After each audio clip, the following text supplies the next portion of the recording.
Down. All right. All right. We ready to begin? None of us sat in front of it. I know. That's it. We're good on the virtual side and the live side. We've got both the virtual world and the live world happening simultaneously. Welcome to Healing Spaces. I'm Ann Basting, Director of the Center for 21st Century Studies. And I want to start with a land acknowledgement. We acknowledge in Milwaukee that we are on the traditional Potawatomi, Ho-Chunk, and Menominee homeland along the southwest shores of Mishiikenh, North America's largest system of freshwater lakes, where the Milwaukee, Menominee, and Kinnickinnick rivers meet, and the people of Wisconsin's sovereign Anishinaabe, Ho-Chunk, Menominee, Oneida, and Mishiikenh nations remain vitally present. I'm thrilled to have this conversation today. I want to first invite Nigel Rothfels up to welcome folks. Nigel is Professor of History, Acting Dean of the College of Letters and Science, whose writing in animal studies is known across the world, and with whom I share a long history and love of the Center for 20th and then 21st Century Studies. Thanks, Ann. Yeah. That's cool. Hi, everybody. All right, officially, hello, everyone. I'll do it that way. I'm getting into the role of saying things in a slightly more formal way because it's not my way, really. I'll just say that it's a pleasure to be here, and it's a pleasure to see the audience and hear and welcome people who are online. To be up here with Vern and Kate and Liz and Adam is kind of cool. These are people I think most of us have interacted with in one way or another. Most recently for me, Vern is kind of new in my world, but we seem to be interacting more and more.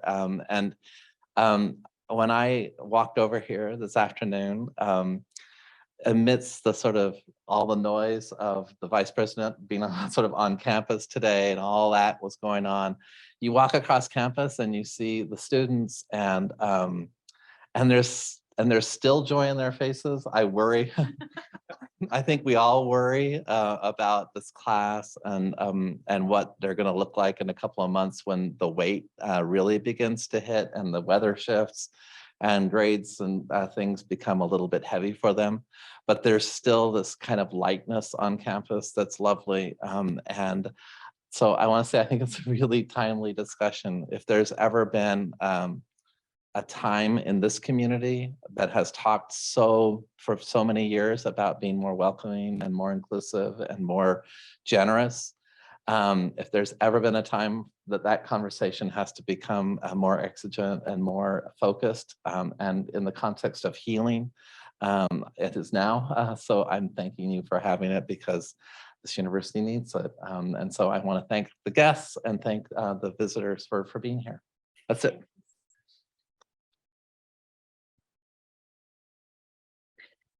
I just wanted to say, to contextualize a little bit about this conversation, that this is part of the Lonely No More series of events that the center started last year. Over 2021 and 22, we offered an extended symposium of all about Lonely No More, which really drew on the sort of tongue-in-cheek subtitle of Kurt Vonnegut's novel Slapstick, which was called Lonesome No More. It was actually the campaign slogan of the main character as he ran for president of the United States, because as Pete knows, he did a whole 6.5 podcast about it. Because that candidate had identified that loneliness was actually the core problem in the country. And so we wanted to look at both all the structures that make and unmake loneliness and isolation, and also that support connectedness. We addressed the social infrastructures that facilitate that or inhibit it. We addressed non-human kinship issues with nature, animals, and machines. And we also addressed the weaponizing of loneliness in the carceral state and how it's actually used to punish. and what we can do about alleviating that pain and trauma of that punishment. We offered short podcasts, as I said, and we did 3 other roundtables. We do what's called performative transcripts from those roundtables, which we'll also do today. Where after our conversation, if you've ever been part of a dialogue or a conversation and you've said, oh, wish I would have said this, we give you that chance. So you will have a chance to go over the transcript and say, you know, this reminded me of this, or I want to make this connection, or this point was so brilliant and it connects with something in my field, because all of these panel discussions are very cross-disciplinary and also feature community experts as well as campus experts who are emerging or established, as we like to call students and faculty and staff. Also, it comes as a time of initiatives happening across the city. In 2021, the city of Milwaukee actually started a healing spaces initiative. This year's cohort, there's 5 of them across the Harambe, Roosevelt Grove, and Metcalf Park neighborhoods, where they're offering vacant lot space and support for those communities to figure out how they can create a healing space in their own communities with little free libraries or landscaping and flowers, or whatever will make that space feel welcome to that community. So we wanted to ask, after exploring all these other topics, what are we doing here within our own campus to foster connectedness at a time, as Nigel pointed out, when the class that's coming in now of students, traditionally aged students at least, have not really experienced real school at the high school to college level. I mean, it's a completely unique landscape. And I also, staff and faculty have worked so hard to create a welcoming, connected environment out of almost panic for over 2 years now.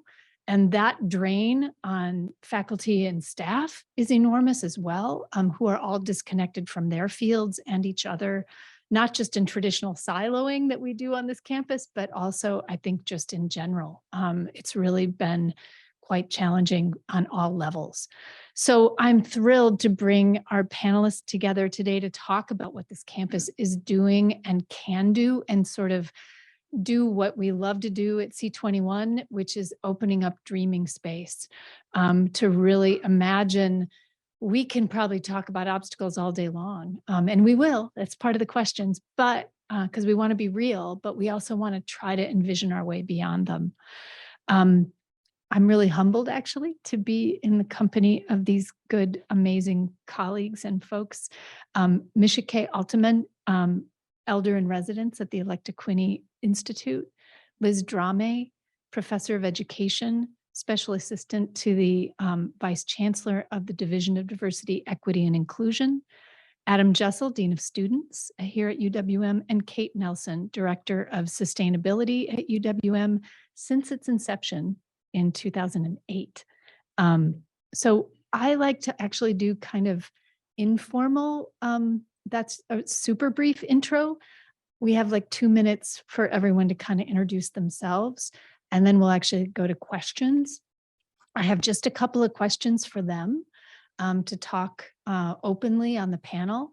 And if questions pop up from our folks live, I'm not sure how we can, if there are questions online, but we can probably figure out how to do that.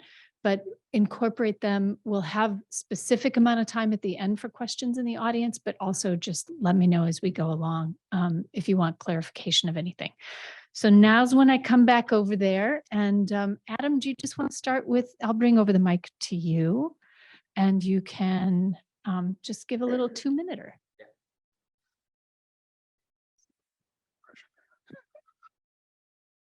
Good afternoon, everyone. My name is Adam Jussel, and I'm the Dean of Students here at UWM. Really grateful to be here alongside friends and with new friends, hopefully. This is my, I just was telling Liz, my second real fall at UWM. So I'm experiencing kind of the joys of fall and being amongst our students and the energy. My primary role here is to support students in need. So that is my passion in life and kind of a big chunk of what I do other than other duties as assigned. And then another major component of the work that I do is co-leading the Campus Cares Initiative, which is a fairly unique thing for institutions of higher ed. And it's a holistic faculty, staff, student support network really focused on health and well-being. And so we've done a significant amount of work over kind of really spurred by the pandemic. And one of the major components has been some spaces on campus, which I'll talk about later, but also trauma-informed care workshops, of which we've done over 100 at this point in time since the beginning of the pandemic. So those have been really intense student, faculty, and staff workshops where we really dig into trauma, stress, and distress and talk about how we can mitigate the impacts of those. So really, again, grateful to be here. And I think that's short of 2 minutes. So.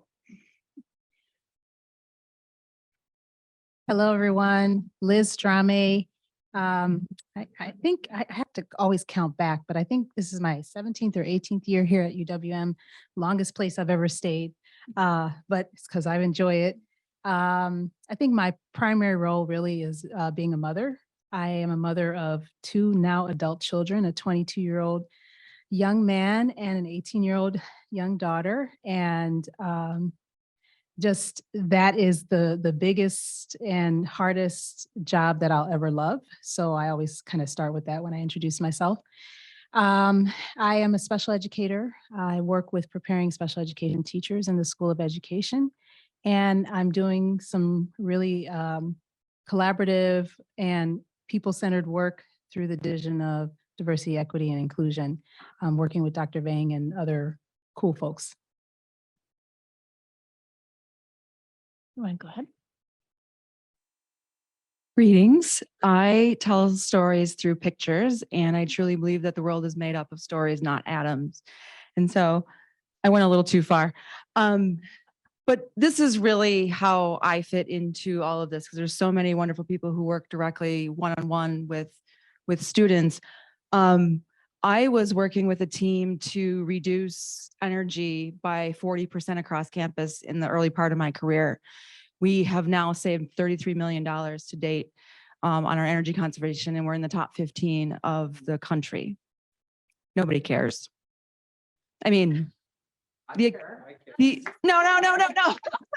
But 2 minutes. But no one noticed. You don't see electrons. And I always, there's electrons going around in the building. But when we started gardens, go back. And we put Mai Phillips, who then could do a permaculture class with the garden pots in front of the physics building, people knew we had a sustainability program. This isn't changing a drastic food mile, but this was community space where we had students, faculty, and staff, even the chair of the physics department, coming together. Pete's one of our longest gardeners, working together. And that was a space that I had never been in before. And it was a big lift, but sunflowers meant more than changing electrons. And so I was kind of coming through this space, and I've been here nearly 15 years in some form of this job. And sustainability always looks like this. And we love those graphs that go down, but I was trying to build something. So how did I show what I was building? And it became this very people-centric sustainability model that I call the nested model. I won't go into too much detail, but putting a healthy, financially sound student at the center of sustainability. And so acknowledging, like I was saying, a healthy, you can't study for, we've talked about this, bioengineering on an empty stomach, right? And so those are the students, and sustainability supports our practices and our research and our community, and those students stay, and we retain that talent, and it's all within a sustainable environment. And this is really where my current work has led to. The top picture, I could show you so many of these. What do you not see? You don't see people. You don't see trees and shade and seating and multimodal transportation, where we actually have to sit with our community and we get to say hello, and every bike nod on the trail, because we don't want to raise our hands off of the handlebars, is a sign of community. And so this is where we're going with campus. This is where we're going with the city of Milwaukee, because if we walk and bike, it's great for the environment, but it's really great for our community. That's my intro. Thanks.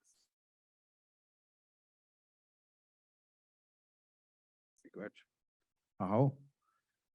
Bonjour. Ndenwe magnedok. Nichi gikunu shnabeduk. Nin Mishiikenh indigo. Minawa Mishiikenh indodem. Mishiikenh minashaying. Amani mama kish nakaza minawa mikanako minasingish nakading. Jaganashi walking. Donji. Occasional skinjing English nakadig.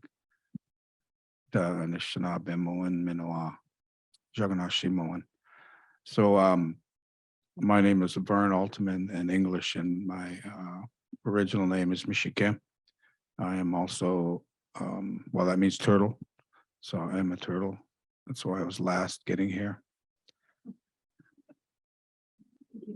But I'm also of the turtle clan. I come from the Miami Nation and the Potawatomi Nation. My father's grandfather emigrated to Canada in the early 1800s from the Ohio Valley, and my mother's grandparents would have been from this area. So my ancestors hung around this area quite a bit long ago. So so I was born in Canada at a place called Amjanong, which we know as Sarnia, Ontario now, and I grew up at a place called Bekejwanong, or the territory of Bekejwanong, which is about an hour south of Toronto, at the basin of the St. Clair River. And I moved here 3 years ago. I have dual citizenship as a Native American born in Canada. And so I was able to come here and settle 3 years ago, and I'm still settling in because COVID kind of had me handcuffed for a couple of years, and I was kind of, this loneliness thing was like, it was real. And it was somewhat challenging. It's like, the first time that I had been isolated so much away from, relatives, family, and all that sort of thing. My culture, my practices, all that kind of stuff went kind of on the sidelines to kind of sneak around like my ancestors used to long ago. But anyway, I've been working in the healing field for quite a few years now, some 30 something years, and different capacities in universities and federal institutions and provincial institutions in Canada as a reintegration specialist and manager. So I'm glad to be here today. I want to thank my beautiful wife, Nigan Yosekwa, and my little guy, Wabeshik Bidwebdom, Minoa. Bebame Benes. No, that's not his name. Bebame opposite my little sons. So I'm glad to be here. I don't know why I'm getting emotional, but I am. But thank you, Miigwech, for now. Thank you. I already feel like I've learned a lot in the introductions. I also just want to say that I first met you as the mother because both of our children were at the Children's Center. So the root of a lot of this, and my whole life is story. And I'm originally I grew up and have family all across the state. So place as being nurturing and spaces of healing are special to me. The first question, I want to dive a little more deeply, and some of you are already at the edge of the pool, ready to go in, is what does success look like? If we are able to provide, we already saw some images of what it looks like, and it looks very green. If we're able to really create this healing space, a campus that feels connected and that cares, what are specific examples as much as possible? They know the diagrams, that the nested diagram is a great way to think of it, but what stories can you tell about what success might look like.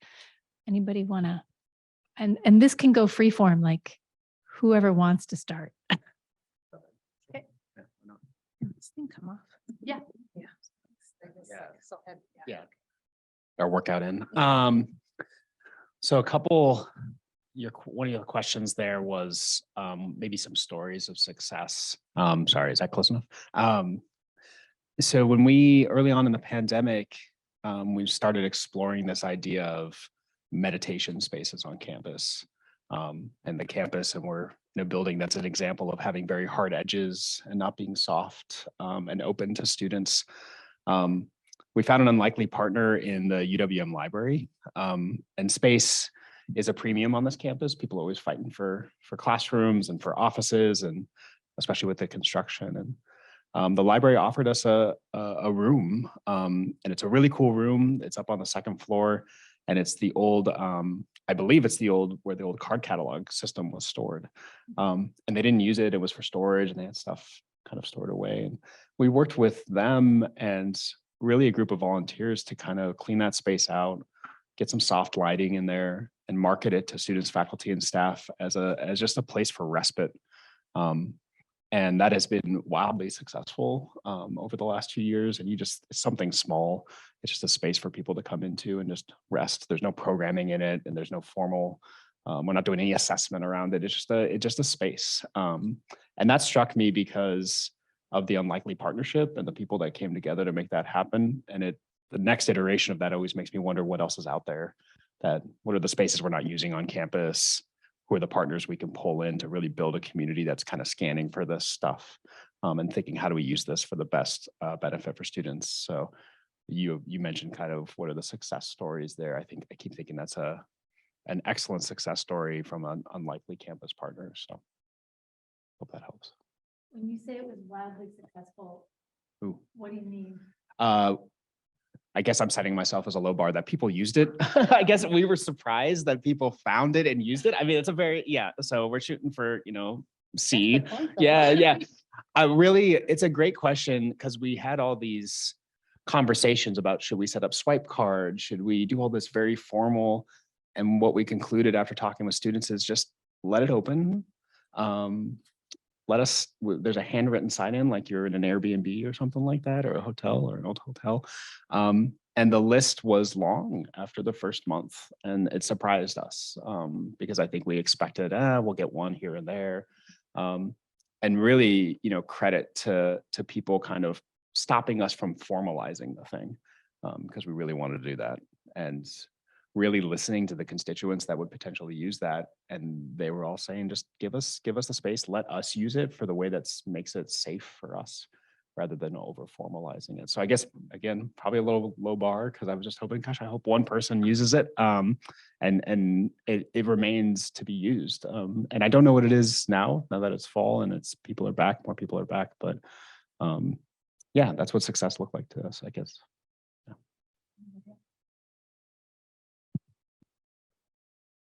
So how we use these really strange English units, like yards instead of meters and so forth. Well, when I used to do wetland delineations, I had to define a navigable stream. Okay, so this is very important for development on the land and so forth. What is a navigable stream? Going back 200 years, it was defined as being able to move a woman and child downstream for 1 week out of the year.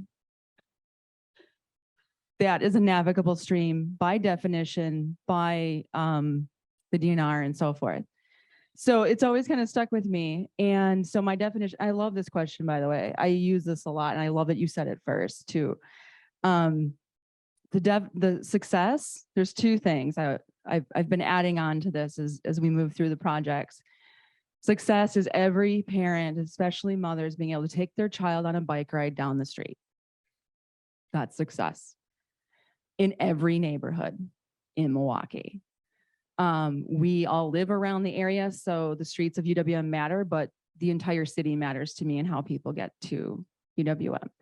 The other thing that I've been really articulating lately, we are all pedestrians, right?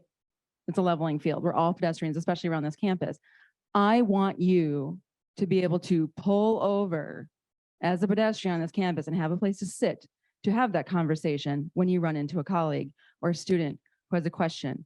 The intern I just ran into on the way over here, we were kind of passing and at least it was shady, so I didn't have sun in my eyes, but you should be able to pull over.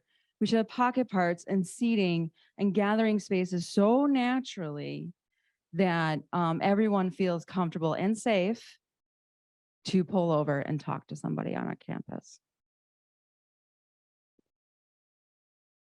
What does success look like? Do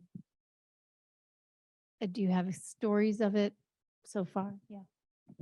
I think for me, success is, and I don't necessarily, well, I do have a story, but it's not necessarily campus-based, but I feel like success is grounded in collective healing versus individual, because I think a lot of our perspectives are individual people who have things happen to them need to heal versus understanding that the things that cause people to be harmed, yes, there's individual factors, but then there's also collective kind of factors that continue to create the conditions of harm.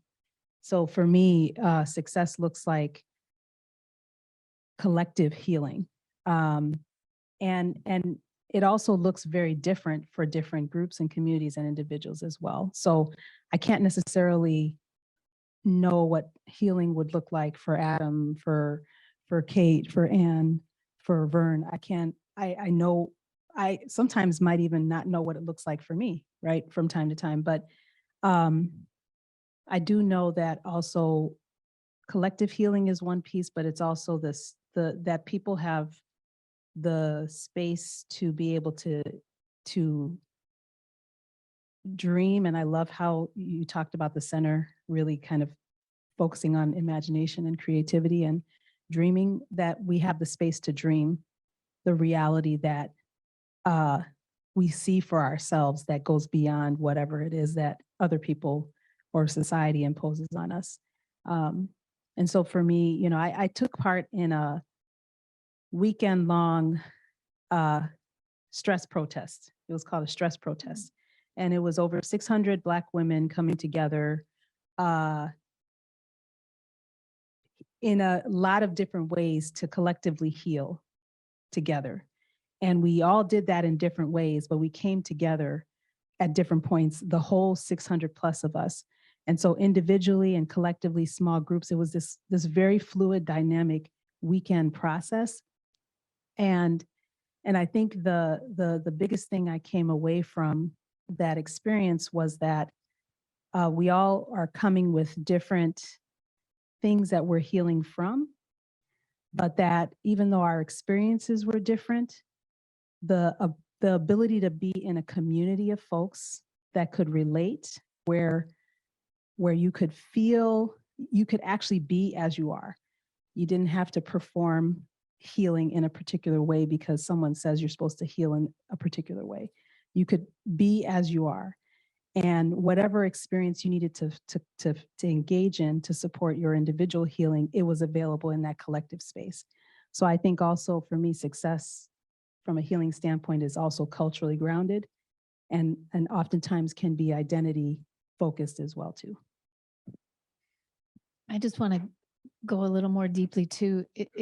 Are there structures on campus that you could see contributing to that, that either exist or don't exist now and could rise, or exist in some form and could be built up to support that vision?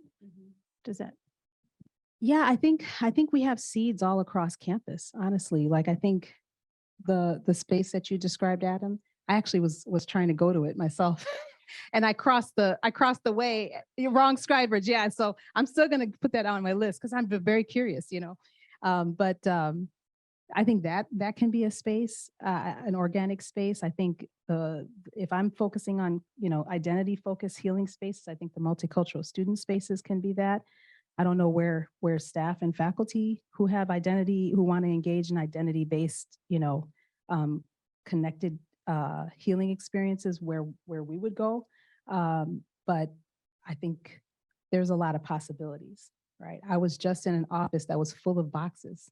talking about those hidden spaces. I think they're all over the place, right? If we're talking about the need to have the physical space to create, but I also think it's like cultivating a mindset, because I think we just putting yourself in, like if I put myself in my home department, the floor where we're at, the way we engage with each other, the way we relate with each other, the way we relate with students, can actually create a space where people feel safe to show up as they are. And so it's not necessarily active healing, but it's like, it is healing to be able to be in a space where you can be as you are and not have to not be who you are, because that takes a lot of energy and space away from a lot of things. So I think I'm rambling a little bit, so I'll give you that. No. And as things come in, let me know. Yeah. Kind of the idea of like empowering and agency is just kind of what jumped to my mind when you said about collaborative and collective healing. And we're talking about physical space, but I also think one thing we've learned through those workshops and something we talk about in the Dean of Students office is every student should have, faculty and staff for that matter, should have someone or something they go to kind of say the hard thing, right? Whether that's a faculty member, whether that's a colleague.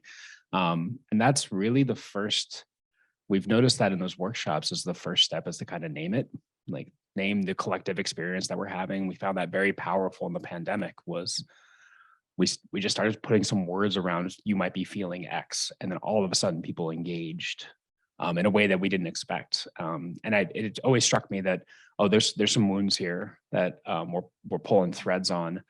So when we talk about it for students, we want them to know a place to turn to when stuff gets tough, right? When a challenge hits them, they've got someone in the multicultural centers that they can go to say, hey, I'm really struggling. I don't know where, or they've got a counselor, or they've got a faculty member they really like. And that actually breeds this community where folks are saying, oh, I'm part of a social support network. I have people that will back me up.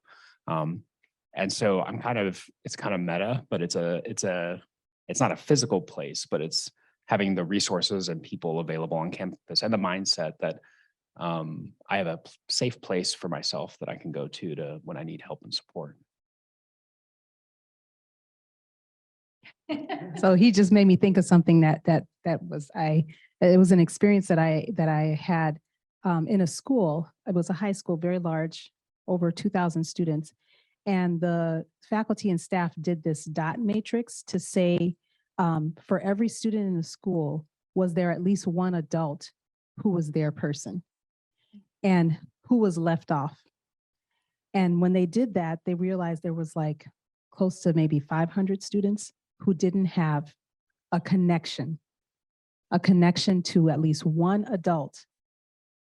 And those, what was happening with those students, and were there patterns around who those students were and their backgrounds and things like that. And so I think, yes, it's a physical space, but it's also the relational space too, and the connections. And so how do we as an institution create opportunities for us to connect? Because I don't know that we do that systematically. I think it happens periodically and sometimes unintentionally, but we could be much more intentional about creating opportunities for us to connect.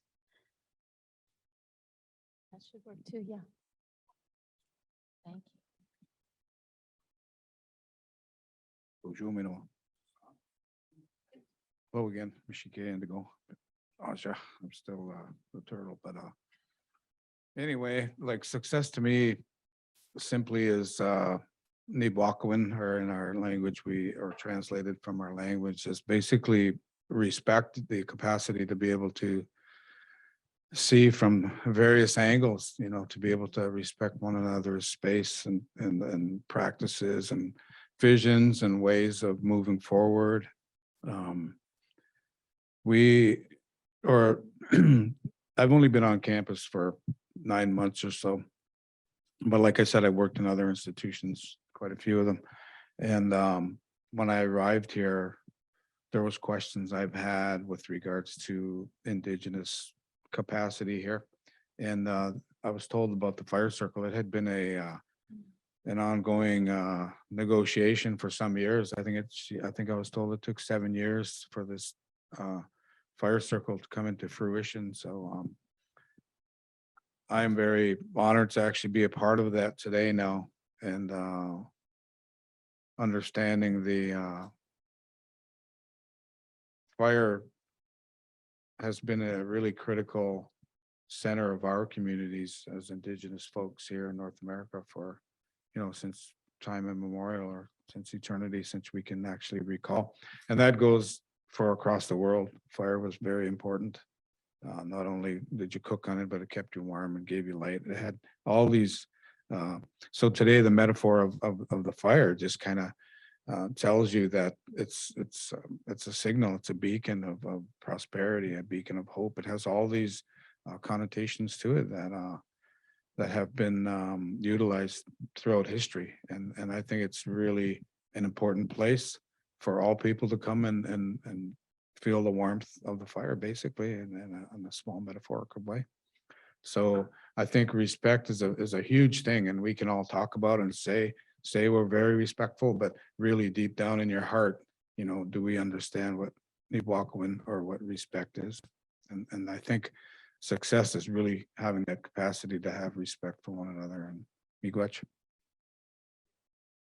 And I would say respect, it's fine.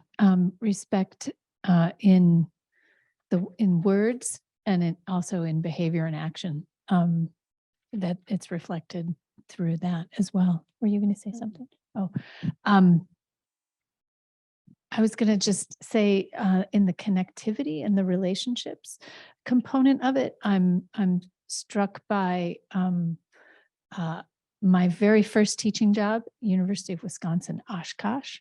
I was paired up with an extra departmental mentor, and that person has been a friend of mine for 25 years and actually is here. So those relationships can really make a big difference to students coming in, but also I think again in the precarity of the relationships among staff and faculty as well, and across disciplines, since we again silo each other so much in the ways that we move through campus life.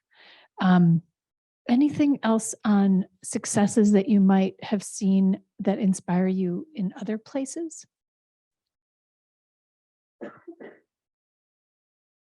You can think about that. The question that I had next is challenges. That good old obstacle question. What is blocking besides 2 years of a pandemic, that sense of connectedness on campus from your perspective?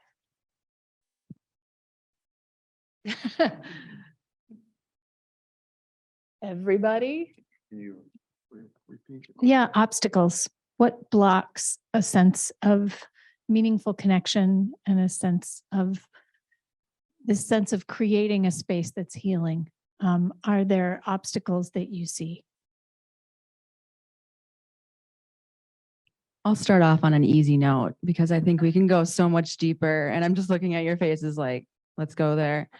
But I'll start off on an easy note.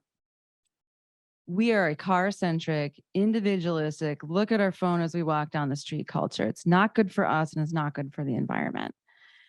And we got to get out of our cars. It's not the environment that's going to suffer. It's our lives and our humanity that's going to suffer from climate change. And it brings us closer together. I have a phrase, 4 birds, 1 loaf of bread. Like you can tackle many different issues with one initiative, and you only get that way by bringing more people to the table to solve a problem. But it's infrastructure. Infrastructure costs money. It's hard to move. It's hard to change. I think there's some very creative tactical urbanism. You're going to start seeing it perhaps within the next year or two on campus to create safer streets. We have too many almosts. events on campus almost don't get recorded, right? No police officer showed up. No one went to the hospital. I was literally in a governance meeting when someone contacted someone I was working with and said, my student almost got run over by a bus, like right in the middle of the meeting that I was having about this. And so it's culture that has led to this. Culture can change it. But it's expensive. I invited Jen Francis. She's our campus planning director. I'm sorry, Jen, I'm going to point you out. I'm so thrilled. Jen comes from Milwaukee County Parks, and I think we have a whole new future here at UWM with Jen and our partnership. So, but it takes time and money and its infrastructure. So I'll start off on an easy note because there's far deeper social and cultural interactions that are barriers that I believe in too. And let me say that there's enormous potential for that's called I call it data of longing. And I did a whole project with distributing questions to underserved Milwaukeeans through the Meals on Wheels delivery program. And one of the questions we asked was, is there an intersection you would like to cross, but feel it's too dangerous? This is data about where people have given up. There's no crash data there at those intersections. There's not the traditional form of data that would start mobilizing resources toward change. It's a place where people have given up hope. And so the creative storying solutions around trying to find your way into that data of the almosts and how to turn those into stories that help mobilize action, I think is something that we have the skill set to actually do. We did that with urban planning at Riverview. The students were afraid to cross the street to go get groceries. And we actually were able, I work a lot with Professor Schneider. I want to give him a lot of credit. And we did a survey in the building. It was overwhelming that the students were too afraid to cross the street. And we did it, students in his class did a design, and we were able to present it to the city and our campus police. So like for me, it's a lot of translating these issues into curriculum and research, and then actually getting it out into the community and working with the city to make the changes. That's a great example, but everyone wants harder. They react to a tragedy. We call it the difference between, like, in resilience, a shock versus a stress. So we react really well as a society to a shock, like a hurricane or a fire, and all the money goes out, but this is a stress. And our communities are under all these stresses that are not addressed because it's this long emergency, to quote David Orr. So, but yeah, we did a project like that. That's a really helpful framework, the crisis versus stress, I think. And that's actually its own obstacle to articulate. I know you said don't talk about the pandemic, but okay, yeah. It's like I feel like I have to.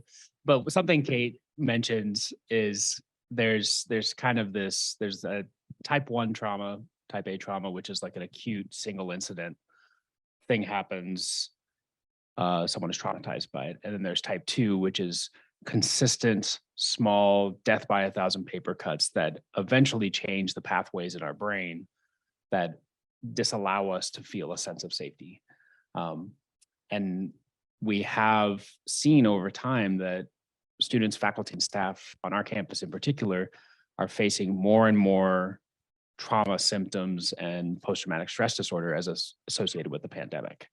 And that's a combination of mental health, being pushed away from your social support networks, not being able to go through the developmental stages of high school, coming to a college campus and not even knowing the wayfinding or having the social kind of bandwidth or background to know I need to talk to an academic advisor. And these are like electrons, challenges you might not see, physical challenges you might not see, but we've just noticed even in the short couple weeks in the Dean of Students office that the numbers that we're seeing of reports of students in need, food insecurity, housing insecurity, mental health is on a pace to be higher than we were pre-pandemic.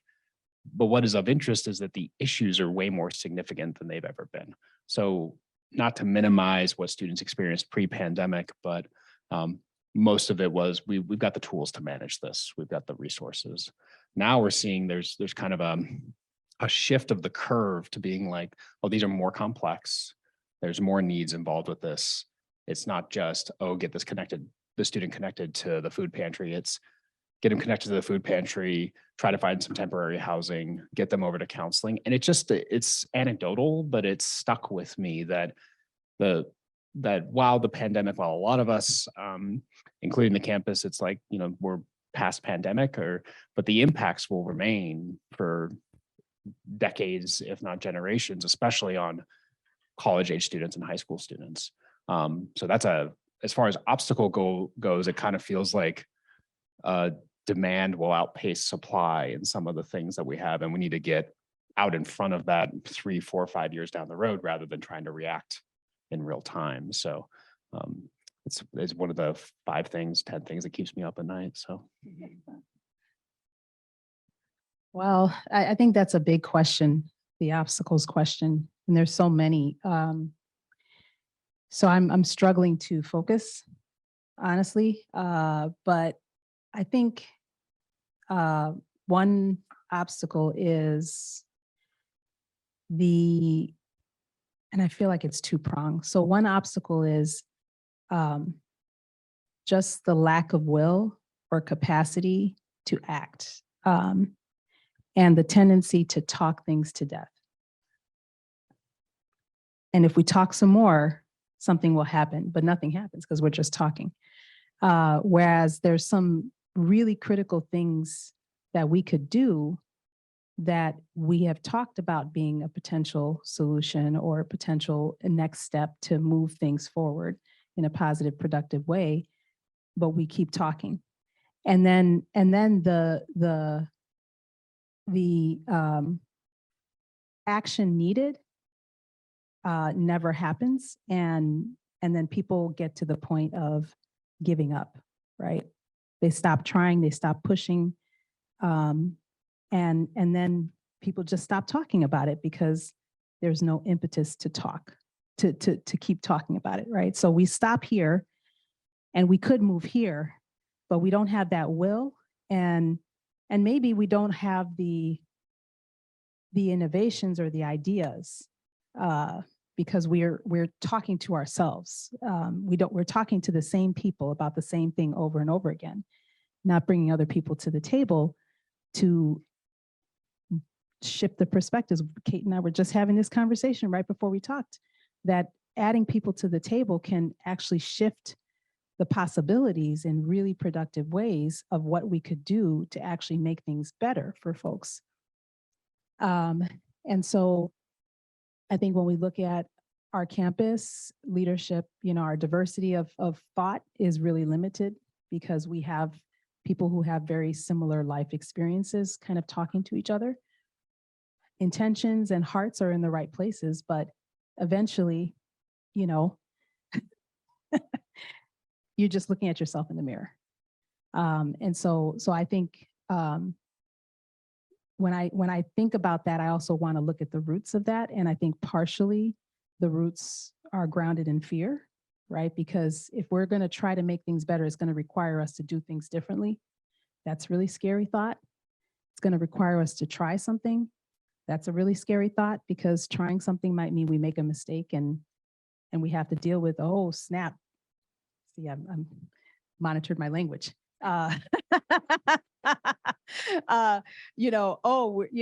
Just wanting to temper all the potential things that could happen, that could get things in the news or whatever. And honestly, like, if we want to be healthy as a campus, if we want our students to be healthy, our staff and people who work here to be healthy, we're going to have to try some things, and we're going to have to make mistakes, and we're going to have to deal with the ramifications of those mistakes, and then move forward from them and keep trying and keep moving forward.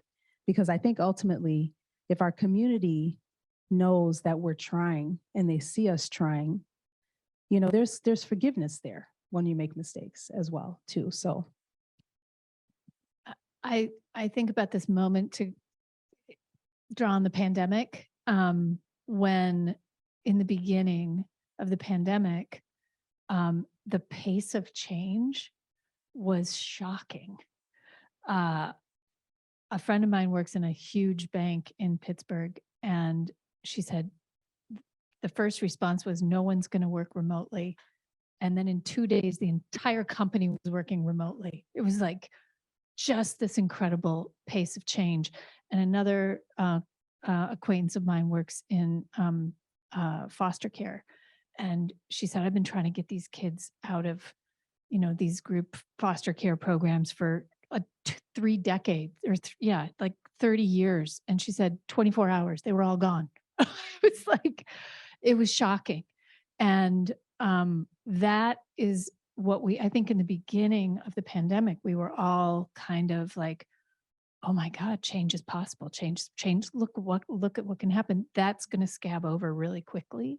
And I feel like what you just said is that it already has, that the level of emergency of the measurability of the crisis in terms of the continued stress is not high enough to merit the risk of error. And that imbalance, that was like the rug was pulled out from under that balance in the pandemic, and now it's already reestablished itself. And the trick becomes how to advocate for that change and that change in the risk level. Mishiikenh, I wonder if you have thoughts on obstacles. Hello again. Yeah, so I came to the US to work at the University of Wisconsin-Platteville as a university fellow and instructor. I was teaching the Native American experience, and my expertise is based on land-based education and traditional ecological knowledge, so to speak. So it's basically hands-on, being in the forest or on the trail or outside, everything, everybody in a circle, close unit.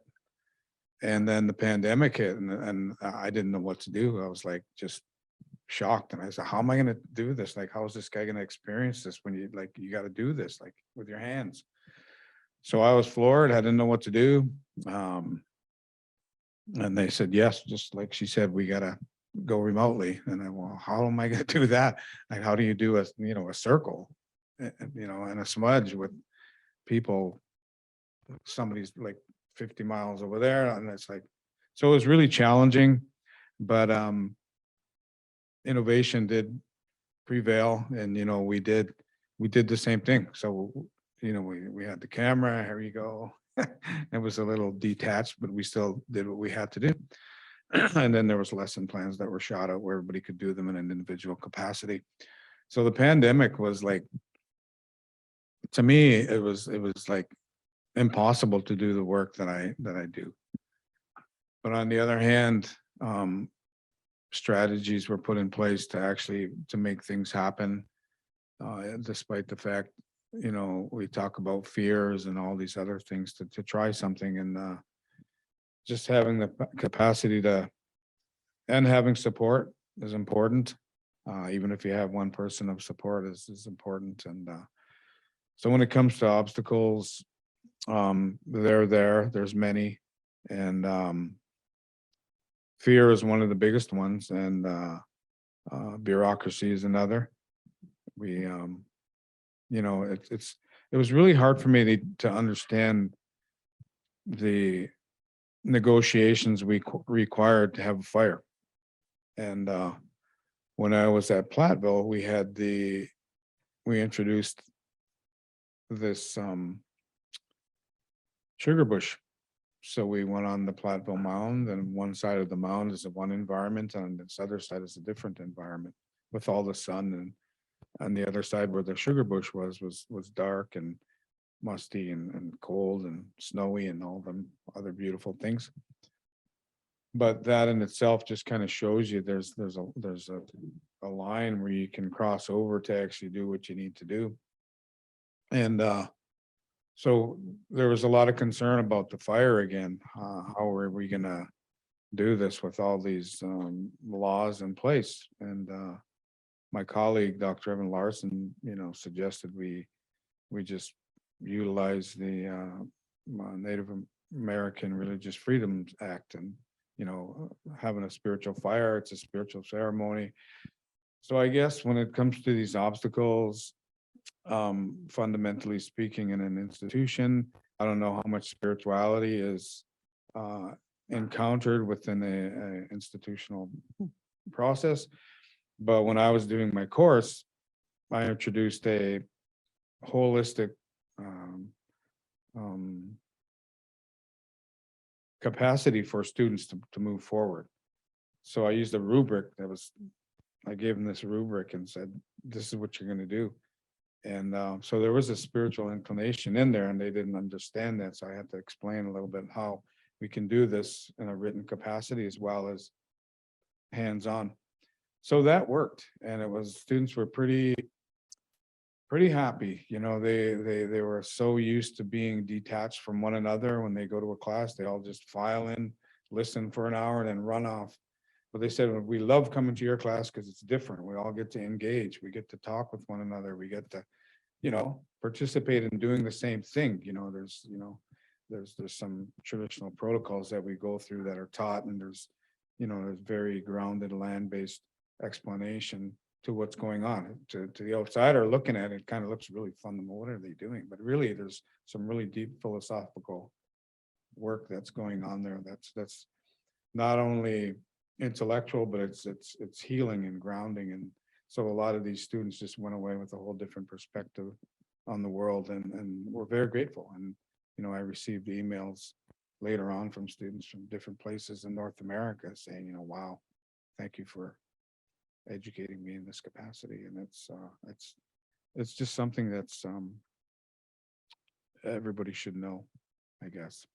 Spirituality is it doesn't have to be deeply rooted in religion or anything like that. It could simply be like walking down a path. So yeah, I think I could go on and on, but I better share. You should have seen when we did a prairie burn on campus. No, yeah, we did that too. Yeah. Yeah, we had a prescribed burn there. That's Platteville. Any other thoughts on obstacles? Yeah. Oh, taking, so sorry. I think, you made me think about this, this idea that an obstacle could be that healing has to look one way. And if it doesn't look that way, then it doesn't count as healing, or it's not as valid as another type of way of creating healing opportunities. And I think that could be an obstacle, because especially if our opportunities and our ideas about what looks like healing is informed by one particular perspective, and there isn't the openness to other perspectives on what healing looks like, and other ideas and opportunities aren't driving the way we create opportunities for healing spaces. And then the other obstacle that I can think of is the purpose behind creating healing spaces. So if the purpose isn't grounded in something that's right and appropriate and will actually lead to healing, it could actually lead to more harm, right? So if we're creating as a campus, we're worried about our students. We want them to make sure that they're healthy and well and whole, and we're creating, but really ultimately we're driven by retention, student credit hour generation, graduation rates, which not bad things to be worried about as a university, not, that is struggling budget-wise, but if that's fundamentally grounding our efforts, that'll come through in ways that will, I think, work against what we're trying to accomplish. I think about what you said about opting for the handwritten sign-in. And I think about the, when you get a piece of mail, do you remember what actual physical mail looks like? When you get a piece of mail, it has the fake handwriting on it. Like that tension between the, we're here to make you feel better, that's related to marketing and retention versus, that a real authentic attention to spirit and spirituality, the wholeness in your nested model of this with the student at the center. I want to shift us quickly toward just like, and I did give them these questions before, so it's not totally cruel for me to do this. I feel like it is in a way. Just a little bit of a dream before, just a snapshot of a dream that you might have in response to something that's come up, or if you could move that success a little bit further, or a dream of overcoming one of these obstacles, or any of those things, but just really a snapshot. It doesn't have to be super articulated. And then I just would love to open it up a little bit more. Anybody want to share a bit of a dream? Well, I started out introducing myself as a mother, and all my dreams, I think, when I think really about like what I really want to see in the future, is that we live in a society where my Black son doesn't have to worry about his life every day being taken from him, or live in a society where he can be his creative, amazing, smart, controversial, non-conforming self and be okay and happy. I dream for a society where my children can be happy, doing what they choose to do, what they love, loving whoever they love. I mean, that's what I dream of. And so when I think about that in my day-to-day work, they're not here. My kids are in other places, but I think about that in relation to the students that I see that look like my son or look like my daughter or other students. And I see the pain and the stress that they're going through. And I want them to be able to be in a space of possibility, and, not that their pain or stress, whatever it is they're going through, doesn't matter and they should ignore it, but that they can see through it to the possibility of what they could achieve, and that there isn't any limits put on that. Thank you. Anybody else want to share a snapshot of a dream? It's so big. I don't even know how to get it out there. My team and I are tackling the biggest catastrophe of human nature to our knowledge every day. And some of my team are inundated with it every day as they literally empty plastic bottles out of the garbage and so forth, or handle all the surplus coming in that overwhelms them every day. And I have to be the positive one. I have to keep it all centered and moving forward. And it's been hard, furloughs and mental health and so forth, and keeping a team running has been overwhelming on top of the job we're actually hired to do. But we can live in a world where I love being at a university. I love being here. I love this conversation.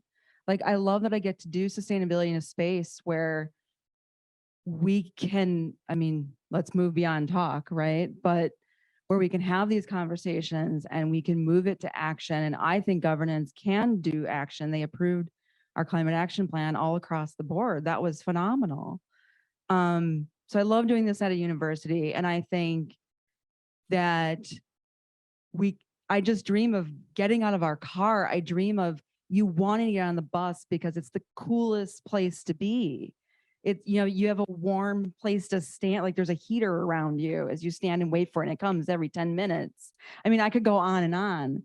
I dream of our communities and our ecology working together and understanding each other, because we're so separated from, I was thinking of, what is it, the jack pine that actually blooms when there is a fire, understanding that the broadleaf that everyone buys the herbicide for is actually from compaction from horses and cattle, and that actually helps heal fly bites.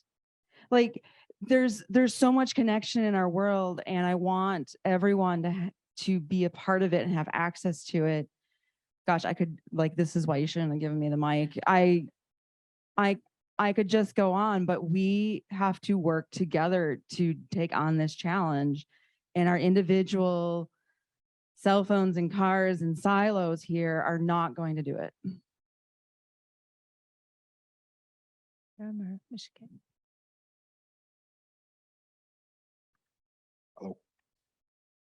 So long ago, when I started my healing journey some 30 something years ago, I had a whole life-changing, well, it's a long story, but so the elders always told me long ago, Meja, Anishnabegachia, Kidoad, and Opoachigan.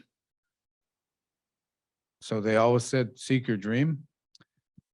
I was told this some 30 something years ago, sitting at a fire, 2 or 3 o'clock in the morning, just myself and his name was Ojashko Gnu. His name was Blue Eagle. And he told me that. I ended up watching it. And I was, well, what does that mean? And he said, well, it means seek your dream.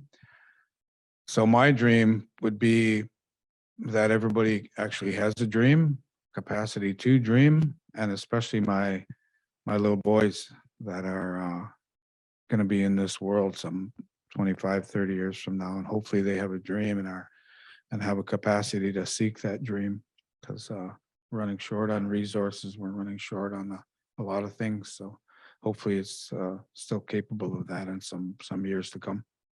How? Miigwech? The two things that jump to my mind, and I'm going to focus on the students. The first that I kind of mentioned earlier is that students have a person or place to go to when they are in need of support. We hear from so many students that they didn't know who to turn to when the thing happened that caused them to leave or be stressed, and then they never come back. And so my dream is that, I kind of liked your, I want to do this chart now, that every student has that, at least one of those. And then secondarily, or my second answer to that is that that the mindset of the institution shift towards believing in our students. And if that can be the core or the seed of every staff and faculty member, and frankly, other student on this campus, to have belief in the students that come here, their resiliency, their ability to overcome, I think that mindset shift, and if we go beyond talk there, will completely change the dynamic of the way this campus operates and works.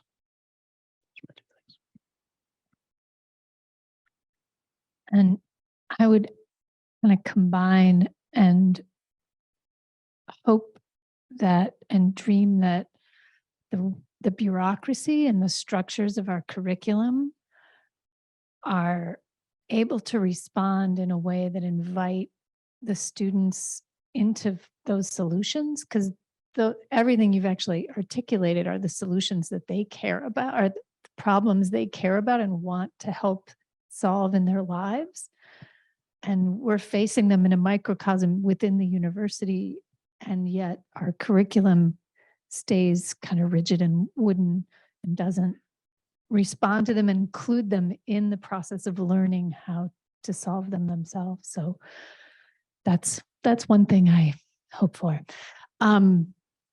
Any in our small mighty group here? Tammy, do we need the audio? Oh, Nicole stepped out, but do we need the audience to have a mic, Josh, to be able to? Okay. You want to do? Oh, yeah. Thank you so much, everyone, and Anne, and also Nigel and everyone here, because I feel I had a conversation with Anne maybe during the middle of the pandemic when my students were trying to create an archive from the films that used to be used to teach film classes before VHS and DVDs were around. And they wheeled them over to this building, and then we got a space and we have them up on the 9th floor here. And then I met with Anne and I said, I really want to get a space for this archive. And I met with campus planning, and they gave us the basement of Cunningham. We haven't been able to get keys, but we're now getting keys, these kinds of things. So it's taken a few years, but we're, Anne said, what is the dream? Because I kept saying, we just want a space where we can put the films, where the students can look at the films, they can repair the films, they can identify them, they can reuse them, they can, do things with them and learn about, archiving, but also, maybe archive filmmaking or do different things. And but Anne said, well, what is the dream? Like, how do you see this happening? Like, what if you could have anything happen that you want? What is that? And I do feel like today was the first day that I felt like that dream was actually coming true. Is strange. My students got very emotional today. We've been teaching online, and I'm teaching my first archive class this semester. Also, Nigel has given us surf fellows before he became acting dean. I had many surf fellows that wheeled these films over. But today we went, last week we had a speaker, and the students were silent before the speaker on the wall, projected on the wall. And I thought, oh my God, what am I going to do? What if this doesn't work? We have 10 guest speakers zooming in from around the world. What are we going to do? So anyway, today we had a field trip, and we walked over to meet with Maxiella in the library, and we met in the classroom, and we waited for everyone. We talked. We walked over. There were so many conversations walking across campus. That walking process is so important. The students that I thought, oh, maybe they didn't do the reading. Maybe that's what happened. Maybe I need to have some kind of, so I created another discussion board to double up with the classroom space. And, but today I got to know the students, and I'm getting emotional because, we were in that space, and they could touch the books. Max sat us around in a circle, and talked to everyone, and everyone got to talk and then look at different books. And there were books, on Japanese internment camps. There were books on women who are abused. There were books on dance and ballet, and books on how, on movement, and kind of like being like how books are kind of similar to film in time-based ways. And Max had talked to them about that, and ways of reading and opening up, these little books that looked like houses. And the students were like, I've never had this experience before. And it felt like it was very meaningful to them. And I thought, okay, we're all right. We're going to do this. And because it is, it's hard right now teaching, even in the classroom. Like, you don't know, are the students hearing you? Why are they afraid to speak? We're asking questions, and they don't want to speak. They don't want to, but it was just like such a great feeling to see that. And it kind of makes me think back to, when the internet came, everyone's like, okay, connectivity, and I thought about well, back when we had the cloister system, where the students would follow their instructor, and they would learn from them, and they'd walk around the courtyard, and they'd cross back and forth. And that's how knowledge came to be, not just information, through the internet. And just having those conversations. I had so many conversations today. I now know where my students work, where they go after campus, where they have to be at 2:00. And they're worried about, Kamala Harris is coming in. Why couldn't I get here? And maybe I have to leave early, but I really want you to know how this experience was for me being in the special collections. Anyway, I've said enough, but just that experience, the walking, no cars, pedestrian streets, and then I feel like, well, the university is a corporation. How do we get it to, one of my professors from UCLA said, the university is a corporation, the classroom is sacred. The spaces that you have together on campus are sacred. So how do we try to recuperate those spaces? How do we, all of the fragmentation that exists on campus, buildings, doors. We took the stairs to the 4th floor of special collections. It was on the 5th floor. One student went up to see if the door was open because we were worried we couldn't get in. And he had gone up there earlier and thought he couldn't get in, so came back to the classroom. So this was his second time going up 5 flights of stairs. I'm glad we took the stairs because we got there and we had the experience of discovery that way, but it was just sort of like making me, I told them they're writing about this weekend, they're writing about objects, an object that's meaningful for them. It's a challenge, they're afraid of it, but I said, just have fun with it. Talk about how you feel, what your experience was.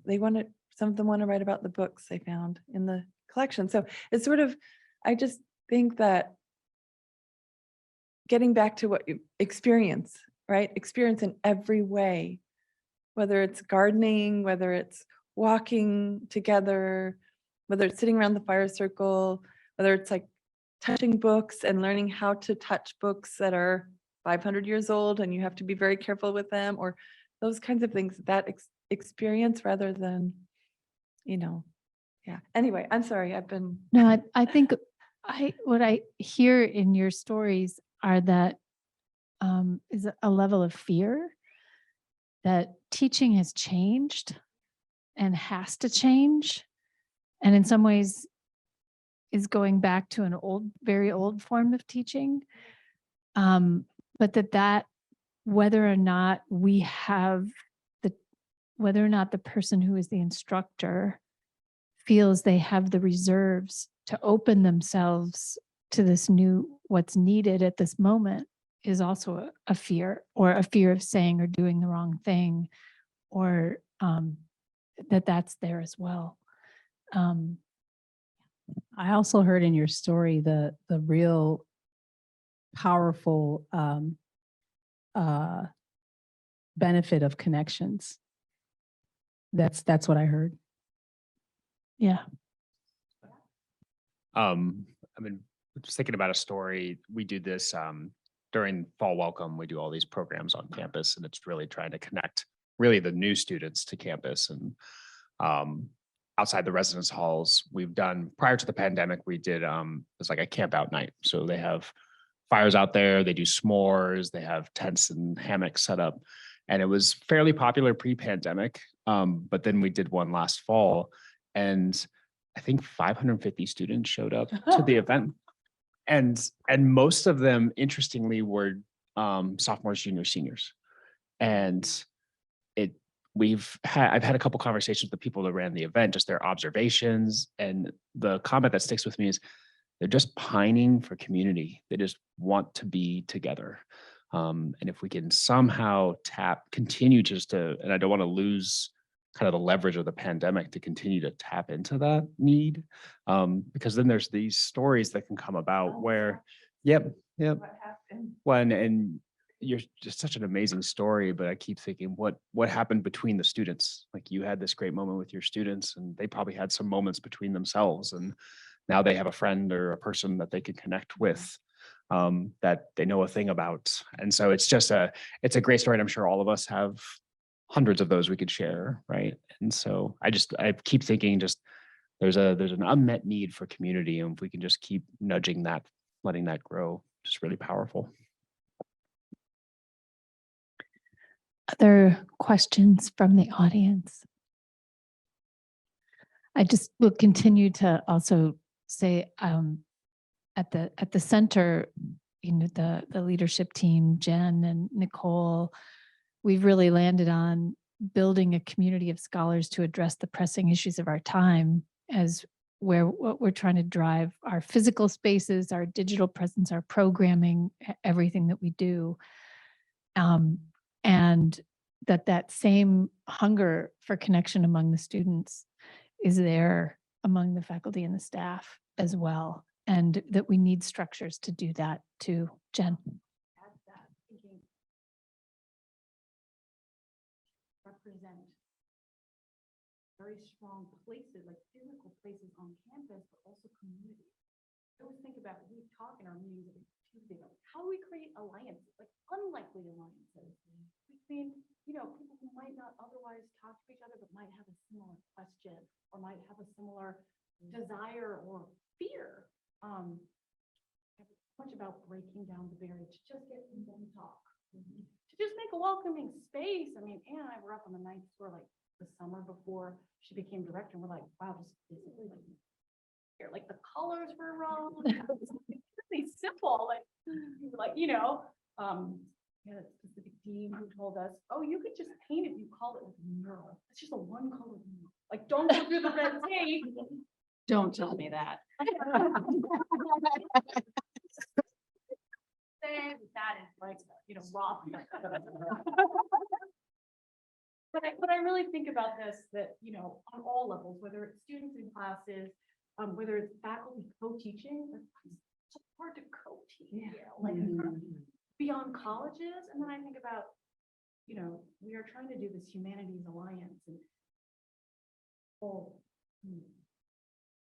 who do talk in hallways. One of the first things we talk, most interesting thing is things oftentimes are the conversations that happen in hallways, or before the event or after the event, and how can we create platforms and spaces for these surprising things that we might not imagine to occur on all levels, like mixing students with staff and faculty, because it's always surprising. Like you were saying, all these stories here are these moments that were surprising that we couldn't predict. So how to create platforms and alliances for unpredictable creative solutions? Just a quick note on that. We just had an open house at the center, and we made these beautiful open spaces. And I looked down the hallway, and everyone was standing in the hallway talking to each other. It was hilarious. Sorry. No, I mean, just answering your question, I'm like, do it, reach out to that one group or whatever and say, look, let's have a conversation. I guarantee you they're going to be ready to do it with you. Other questions or thoughts? Closing remarks? What are we going to do about it? How does this turn into action? Yeah. Is there an action you'd want immediately? Have one action. And so over the course of the pandemic, I'm in the School of Education. We're now the College of Community Engagement and the Professions, I believe. I think I said it right. It's social work, School of Information Sciences, School of Education, and I want to say there's something else in there. I'm not sure though. But so we're newly formed, and we used to have a crafting circle that we did in School of Ed, where it was like once a month, whoever wanted to come up and show up just to sit and chat or sit and color or knit or do whatever, we would just do that for an hour and do it in the space where students tended to congregate, so they could see us like as human beings just hanging out, talking and chatting and not being real professors, right? And I'm going to do that again. So that's my action. That's great. Anyone else have a action? This sounds so boring compared to crafting tables, but yeah, I'll come to the crafting table. But we're looking to now, and this is something we're going to do at the end of the month, is we're gonna ask the campus. I know people are survey fatigued, but we're trying to find all the people that are passionate for and do this work, because there's a lot of them on campus and we don't know about all of them. So I think one of the connection points here is who's doing this. The example I use is who's doing meditations in their classroom that we don't know about, right? And so I think if we can find out who they are, we can bring people together. And I'm super excited about what are the ideas that come out of that. Like who are the people that have been taking their students on walks for decades now and are excited to learn and help other people do the same. The power of that is that it not only helps benefit our students and the retention and graduation rates, but I think about how it helps faculty and staff, because it's oftentimes we think, oh, it's the service of the students, but this is an ecosystem, and we don't often think about what are the support resources available for staff and faculty. So I'm very excited about that, even though it's not crafting circles. So it's something though. We wrote a grant to the Greater Milwaukee Foundation, Touchwood, and we, to get an artist in residence at the center to design and fabricate a mobile story booth. And it'll fit with whatever our participatory project is for that year. Last year, we did the survey for Lonely No More that then turned into the art exhibit that if you want to come up to the 9th floor, you can see. Next year, it will be around food and land justice. And so the mobile story cart will gather people's journeys they take to get to food that they can gather, and then the journey they take to a place where they can prepare and consume it, so that we understand the journeys people have to take to get to food, nourishing food, and then partnering to share that data as well. So that mobile story booth, I think the idea is to form alliances so that it can be used in all kinds of different partnerships. I think we've had talk in our meetings regarding a artist in residence as well, and Indigenous artist in residence, as well as food sovereignty projects or gardens, dealing with heritage seeds and that sort of thing, Indigenous foods that have been here for centuries and centuries. One of the things I was going to say is watch for the fire, and I'll send smoke signals out to all of you, and come on over and, feel open and free to come and engage if you see smoke coming out of the fire circle. And yeah. I think we got all the last words. I feel like you got more, but I think we're good for now. A really genuine thank you to everyone here, and the beginning of a conversation. And I feel lucky to have been part of it. And thank you for coming, the ether world and the present world. And thank you, and come up to the art opening. Nicole has created a very special cheese plate on a plate in the shape of Wisconsin. So I think you at least have to come up and see that. So thank you all.